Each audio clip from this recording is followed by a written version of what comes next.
Well, the weather's perfect for us, so thank God for that. Good morning, and thank you all for coming to this rededication. It's been a long time coming, somewhere in the neighborhood of about 20 years or so. I would first like to recognize some of our very special guests that we have here today. We have a lot of folks, a lot of important folks, so if I forget anyone, I apologize ahead of time. My notes are all over the place here. We have Mayor Koch and Lisa Amola from the Mayor's Office.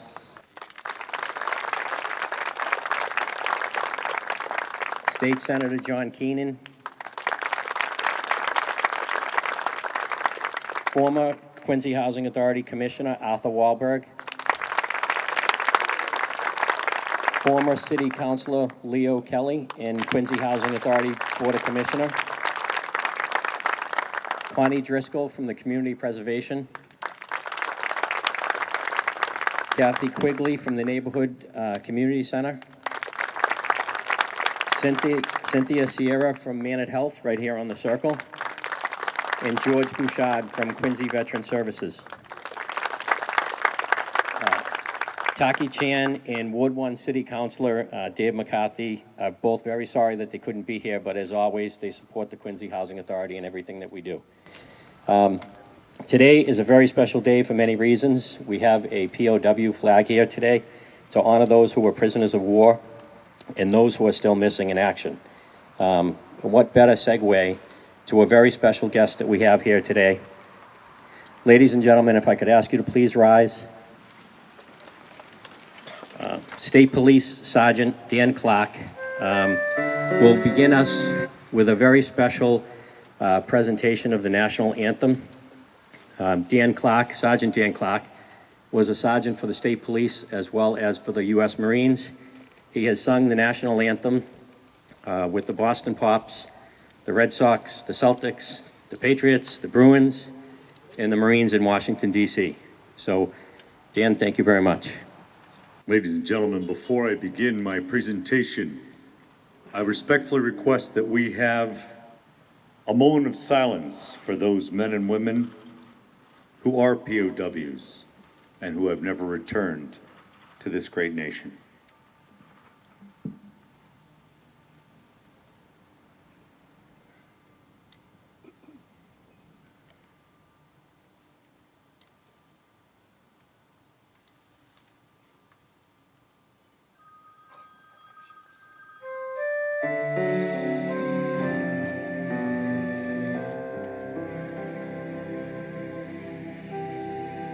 I walked across a county courthouse square. On a park bench, I saw an old man and he was sitting there. I said, "Your courthouse, it's kind of run down." He said, "Nah, it'll do for our little town." I said, "Your flagpole, it's lean a little bit. And that's a ragged old flag you got hanging on it." He said, "Have a seat." And I sat down. He said, "Is this the first time you've been to our little town?" I said, "I think it is." He said, "Well, we don't like to brag, but we're kind of proud of that ragged old flag. You see, we got a hole in that flag over there when Washington took it across the Delaware. And you know she got powder burned the night that Francis Scott Key sat watching her writing, 'Oh, say, can you see?' She got a big rip in New Orleans with Pakenham and Jackson tugging at her seams. And she almost fell at the Alamo, beside that Texas flag, but they waved on no. She got cut with a sword at Chancellorsville, and she got cut again at Shiloh Hill. There was Robert E. Lee, Beauregard, and Bragg. And that south wind, she blew hard on a ragged old flag. On Flanders Field in World War I, she got a big hole from a Bertha gun. She turned blood red in World War II, and she hung limp and low a time or two. She was in Korea, Vietnam, and now Afghanistan. She went where she was sent by her Uncle Sam. She waved on our ships upon the briny foam, and now you know, they've almost done quit waving back here at home. In her own good land here, she has been abused. She's been burned, dishonored, denied, and refused. And the government for which she stands is sometimes scandalized throughout the land. She's been getting threadbare, and she's wearing thin. But she's in good shape for the shape she's in, because she's been through the fire before. And I believe that she can take a whole lot more. So we raise her up every morning, and we lower her down slow every night. We don't let her touch the ground, and we fold her up just right. You know, on second thought, I do like to brag, because I know we're all mighty proud of our ragged old flag. Ladies and gentlemen, the national anthem of the United States of America, our Star-Spangled Banner.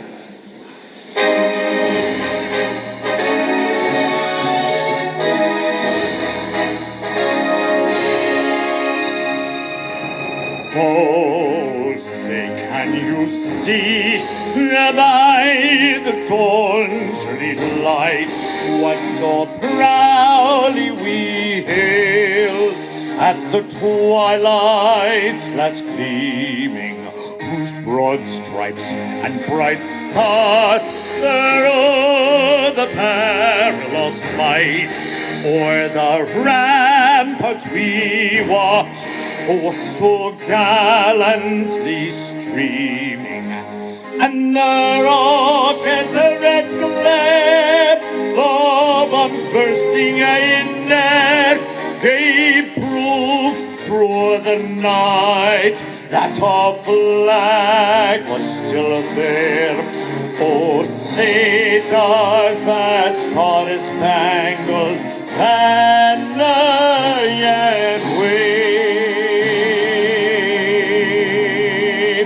o'er the land of the free and the home of the brave.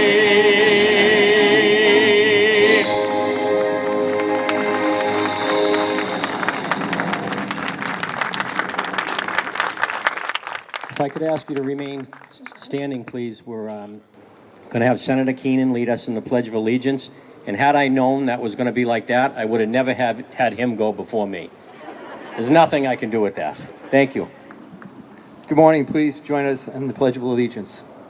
I pledge allegiance to the flag of the United States of America and to the republic for which it stands, one nation, under God, indivisible, with liberty and justice. Thank you. Today we are gathering for the rededication of a very historic monument originally erected in 1916 by the Shedd family. Before I begin the rededication, I would like to give you a little bit of history of how it is that we were able to get to today. About 5 years ago, when I took the job in Quincy, I was introduced to a gentleman by the name of Leo Kelly. I became to know Leo. Leo, this is you I'm talking about here. I became to know Leo very well and began learning a great deal about him and about the history of Quincy. I grew to both like Leo as well as respect for his wife, Margaret, who was employed by the Quincy Housing Authority. Leo not only had a passion, but he had a commitment in every story that he told. As we became more comfortable, Leo felt, I think, comfortable enough to begin harassing me. He would call me often, and every time he would see me, he would say, "James, what are we going to do about that Rotary? What are we going to do about that memorial?" And it became a joke over the years that every time I saw him, he would ask me. It only became really bad when he employed Margaret to ask me every day. So for the 199th time that she asked me, like she does many things, I give her the same answer that I give her on all of those questions. It's kind of like my safe word. I say, "Margaret, I got this." And usually that is enough to have her walk away. But anyway, so that's where this project started. After committing to the project, I began searching for money to do the project. Well, as anyone has seen in the most recent election numbers, 3,696 votes out of 5,667. Take one ride around Quincy.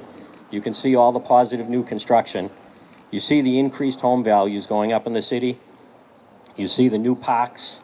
And thank God for a commitment to the residents of the Quincy Housing Authority to provide all the assistance that the city has gotten to rebuild this incredible asset of Quincy, in which houses over 5,000 residents. During my 5 years here at the Quincy Housing Authority, I can honestly say there has not been one problem or one ask that has gone unanswered coming out of the mayor's office. So I would ask you all to give a round of applause for the Quincy Mayor Koch and his dedication to our residents. So Mayor Koch and the Quincy Community Preservation Fund, they gave us $100,000 to restore this monument and to create this park. Leo, I got this. Once the money was awarded to the Quincy Housing Authority, David J. Is David J. here today? David J. is right here. David, if you could stand up. David is the architect of this park. And Holly Samuels, are you here also? Holly Samuels designed all the landscaping here at the Rotary and assisted David J. in its design. Once the design was completed, the Quincy Housing Authority staff kicked into gear as they do all the time. You guessed it, I cannot say enough about the team that we have here at the Quincy Housing Authority. We have a very, very unique group of folks, and we make up an incredible team that get a tremendous amount of work done. So thank you to all of you. It started with Margaret asking me daily, how are we making out on that Rotary? And she used to blame poor Leo for everything. Leo asked me last night, probably why he laid on the gas pedal and drove the car through their fence at their house, wiped out all the little statues, and took down the fence. I think it was during a planning session for the Rotary. Bridget Carroll and Catherine Gill helped me organize all the chaos that went into this project. And believe it or not, we ordered the benches 7 times. 6 times they came damaged from one company. Can you imagine that? They actually got delivered last night at 6 o'clock at night. Rebecca helped me prepare all the invites, the flyers, and the press releases. Rick Mahoney and Lester managing the project, and all of the contractors and the budget, which we went way over budget. Mayor, we can talk about that later. Mark Kennedy and his predecessor, Billy O'Neill, who's also here today and just recently retired from the Quincy Housing Authority, for their pride in the Snug Harbor community. Mark coordinated with the city to raise the top of the monument and to restore the copper top, and to have Vinnie Ricciardi and Eric Ricciardi volunteer to bring a crane down and help us lift that big piece of granite and that top back on there. The entire Quincy Housing Authority, electrical union president 103, Dick Monahan, represented very well here today by Joe Dublin and Mike Machici. Carpenter Tom Shruhan in his detailed work on everything that he does. And Mark Burns from Local 133 is represented very well here today by all the laborers that you see here of the Quincy Housing Authority that did the digging, the spreading of the loom, the planting, the mulching beds, edging, and all the hard work that went into turning just what was a big open field of grass into what you see today. I'll just run through real quick because I don't want to forget anybody. Howie Chadbourne, Mike Gonzalez, Troy Howington, Bob Canberra, Jeannie Friedman, Dave Cerrone, Sean Murphy, Bill McBurney, Dan Wigmore, Steve Bernazzani, Steve Spencer, John Kemet, and Dave Cahill. Thank you all very much. Bob Rizzi, who couldn't be here with us today, from the Norfolk County Central Labor President and member of Local 3, the Plasterers and Masonry Union, a resident of Snug Harbor previously and a big supporter of the Housing Authority. Local 17, Jack Nigro, Jimmy Walker, and Glenn Walker, and George Clark for restoring the copper top and putting it back together. Sheriff Jerome McDermott for his program and providing a tremendous amount of assistance through his work program for the inmates that work here at the Housing Authority constantly. They do a great job for us, and thank you to him for that. DeMello Construction for their excavation and construction of the sidewalks that you see here today. Department heads Chris Casani and Ed Grenhan. He lives down here in Snug Harbor. They put up all the new signage to make the Rotary safe and to make all the crosswalks. There were never any signs down here in crosswalks. It's a huge improvement. And the endless support from Taki Chan and Dave McCarthy, Fire Department and Police Department. So I'm done with my thank yous. If I missed anybody, I'm sorry. So about that landscaping, Holly. 389 plants showed up one day in an 18-wheeler, and we unloaded them into the warehouse, and I looked at them and I said, oh my God, what are we gonna do? 398 plants. We took the planting scheme. We came out here for about an hour. The heat was unbearable. It actually was during a summer day, and everybody said, what are we gonna do? And I said, just keep watering them. That's what we're gonna do. And we got the crew out here. We got the office crew, the laborers, myself, and I think the Greek in me kicked in. Not that I Windexed anything, but I used my obsessive compulsiveness, and we planted 398 plants in one day, all geometrically symmetric in this Rotary, the best that we could possibly do. So Holly, thank you. I hope it meets your expectations. It wasn't exactly by the plan, but we did the best we could. I think it'll look great when it grows in. So as far as you can hear, it takes a great deal of people and effort to complete a project like this. One thing I have learned is Quincy is a very, very strong community. It has a great deal of people with a ton of passion and a ton of commitment to do good. A community that's, when called upon, they step up and they get it done. We're very fortunate today to have some family members, original family members from the Shed family here to celebrate this occasion with us. We have Jerome and Lindy Shed, Dan Wheeler and his wife Jean, Janice Riccardi Bonacorso, Judy Hoffman, Barbara and Arthur Roberts. And we'll be hearing from one of them who actually traveled from Missouri to be here today for this dedication. Daniel Shed was born in England around 1620. He was one of the earliest settlers in what was known as Braintree, along with the famous settlers Adams, Quincy, Barrett, and Spalding. As it is reported in history, Daniel Shed came to Braintree as a young bachelor with little means. He got married in 1946, and he leased this land, 120 acres, from Reverend William Thompson, later to be known as Shed's Neck. He lived here for another 12 years, and it is believed that until the expiration of the lease in 1658, and some say his house actually burned, he eventually left here and moved on to Billerica, where land was cheaper at the time. In 1916, the Shed family erected the Daniel Shed Memorial in the form of a lighthouse. The lighthouse consisted of 20 feet of Quincy granite from Quincy quarries and a copper lantern top. A memorial to Daniel Shed, an original settler and a resident here in Old Braintree, 1642 to 1658. His descendants to the 10th generation erect this shaft to commemorate his life. They dedicate it to the city of Quincy and as a beacon to sailors' Snug Harbor, which for 60 years has occupied the land once filled by their ancestor, for whom it was the first century called Shed's Neck, a name that is hoped to be and may be restored. So at this time, I would like to call up Mayor Thomas Koch to say a few words. It's great to see Leo Kelly and so many people that have great roots down here and have great pride in this area. And I certainly want to give a round of applause. Years ago when I started at the Park Department, Leo would remember Clara Yeomans. She was a pioneer for conservation in Quincy. And I became the Park Commissioner, and she said, Tom Koch has a dangerous disease called enthusiasm. I didn't quite know how to take it, but I know what it meant in later years. Now I think of James with that same term. What enthusiasm and what leadership he's brought to the Housing Authority. Thank you, James. I want to thank the members of the Community Preservation Committee who work very hard. They're volunteers. They represent various boards of the city and come together to make recommendations to the mayor, and then, of course, the city council has to approve those. And I know G-Man is here representing his father, Dave McCarthy, and Dave's been a supporter of this.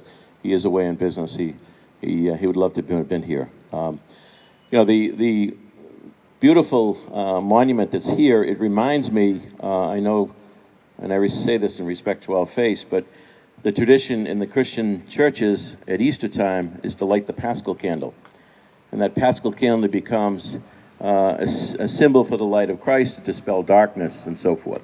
Well, that light here certainly dispels some darkness on the circle, but I think it also has become a light of hope, a light of pride for the people of this part of our great city.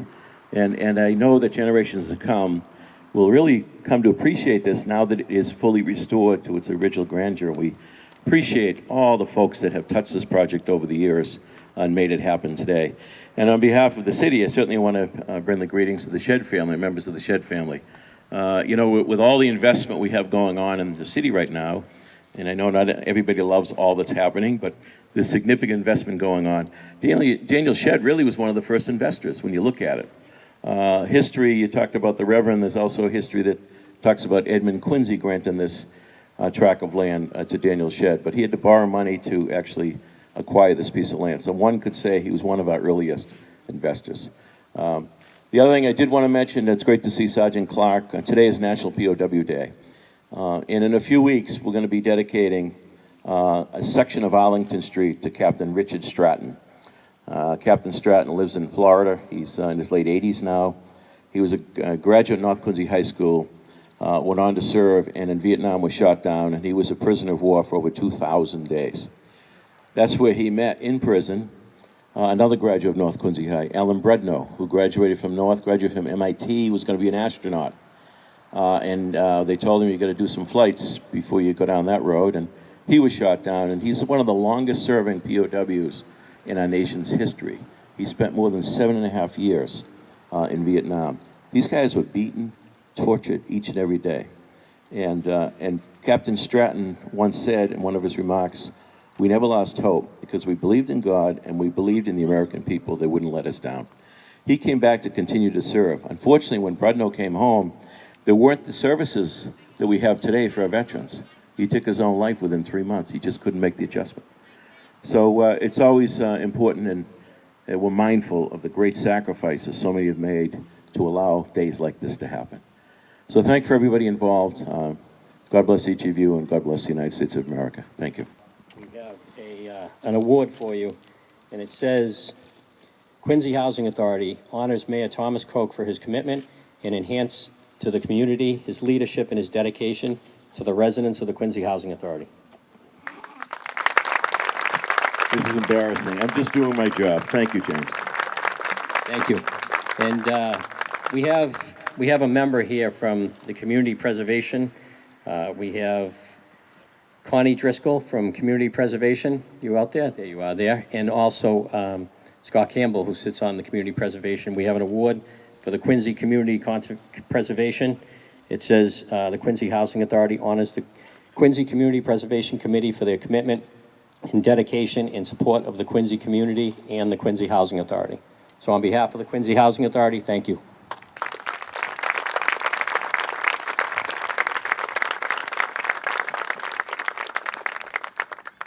And our last speaker for today is Leo Kelly.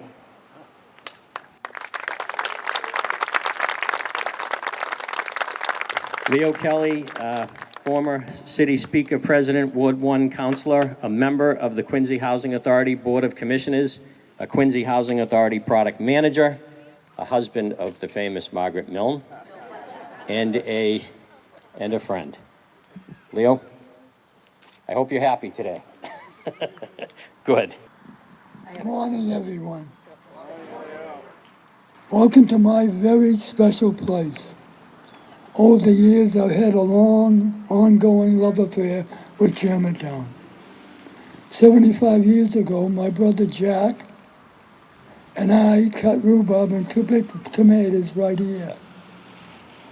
This is George Hodgson's farm as far as the eye could see. As a young man, I dug clams on the tidal wave flat flats surrounding Germantown.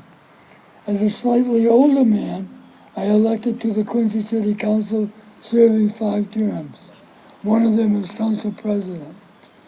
Representing the residents of Germantown, my home, Hawes Neck, Adams Shore, and Marymount.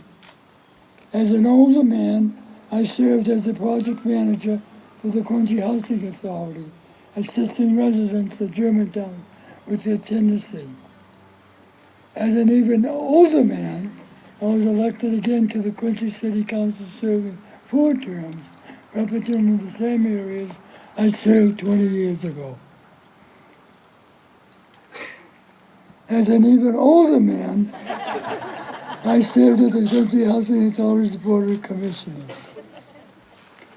20 years ago, I got involved with the restoration of the Shedd Memorial. My first calls were to the unions, which I worked with as a city councilor. Over the next 17 years, we had many starts and stops, but the union stayed with us, and we tried to restore the Shedd Memorial. Then came along Mayor Koch, community preservation monies, and the magic hand of James Maracas, Housing Director. Suddenly we had a committee and money to finally restore the Shedd Memorial. With the tireless staff of the Quincy Housing Authority and outside contractors, the Shedd Memorial was slowly being restored in a park the residents of Germantown can be proud of. I would like to acknowledge the following: Jimmy and Clinton Walker, George D. Clark and Jack Nago, Local 17, sheet metal workers, was the unbelievable restoration of the copper fittings around the lantern. Dick Monahan, Local 103, electrical workers, who all those years ago actually went into the memorial to see what the electric system was like. A mess. Bob Rissy, the bricklayer, is the union and president of the Norfolk County General Contractors Council. Bob is also a former resident of Tassville Road, when in Germantown still had traces of rhubarb and tomatoes. Bob, we have been through we have been through a lot together, and I thank you, and I wish you was here. Also to the original cast for assisting over the years to bring the Shedd Memorial to what you see today. We could not have completed this without your help. Enjoy this beautiful day in my special place. Thank you. So the Quincy Housing Authority honors Councilor Leo J. Kelly for his longstanding dedication and commitment to the Snug Harbor community and the Quincy Housing Authority.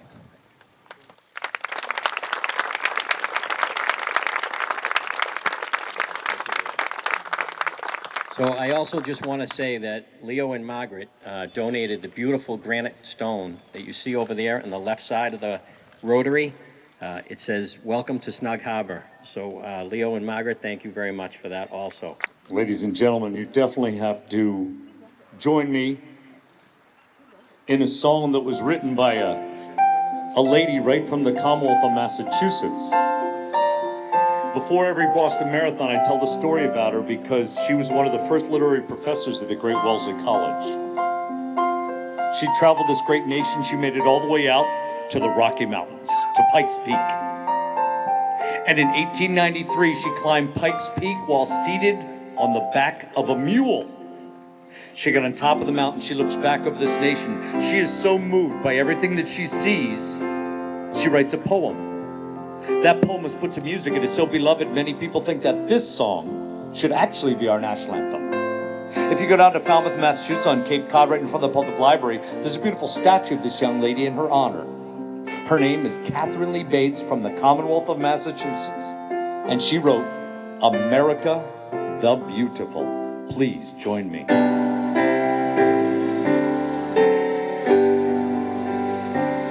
Oh, beautiful, for spacious skies, for amber waves of grain, for purple mountain majesties above the frozen plains,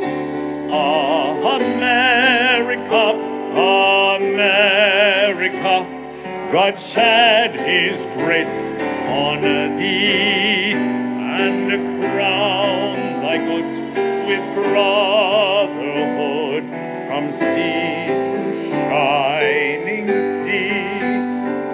Oh, beautiful for heroes proved in liberating strife, who for themselves their country love and the sea more than life. Come on now. America, America, God shed his grace on thee, and crown thy good with brotherhood from sea to shining sea. America, the beautiful of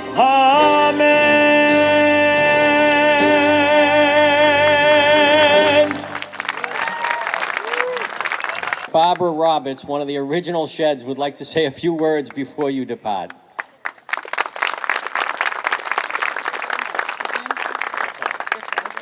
All right. Well, thank you all. I just thank everybody. I'm sure all my relatives who are Sheds, thank you. And what a wonderful thing to find. And to meet my old friend here, Dan Wheeler, who I never met until today, but I met him on the internet. So I want to tell you a little bit about, there's scruffies and the neats in families. And the SHEAD Sheds are my Sheds, my mother's Sheds. And I would say they were the scruffies. For example, in 1775, Oliver Shedd, S-H-E-A-D Shedd, was born in Boston, but he was illegitimate. And so after the war, he moved to Eastport, Maine. And I'm telling you, if you ever go to Eastport, Maine, and you mention the Sheds, everybody will gather around you. They still remember who you are. And they love the Sheds because they were smugglers. And what they did is they took their money to benefit Eastport, Maine. And they built the Shed, S-H-E-A-D, school, which is there today. So Arthur and I, when we were first starting to do genealogy, we went up to Bangor to find out about our history, my history. And we stopped in Bangor at the library, and we started talking very quietly because it was a library. And we said to the man, we're doing research on my ancestor, Oliver Shedd. He said, where's he from? I said, Eastport, Maine. He said, and he yells out really loud in the library, oh, they were smugglers. And I was trying to keep it secret. Anyway, you can still go up there and you can see Oliver Shedd's house. It's still there, which is kind of nice. And he ended up being a colonel in the War of 1812. So they kind of set things right, right with the mood of this place here.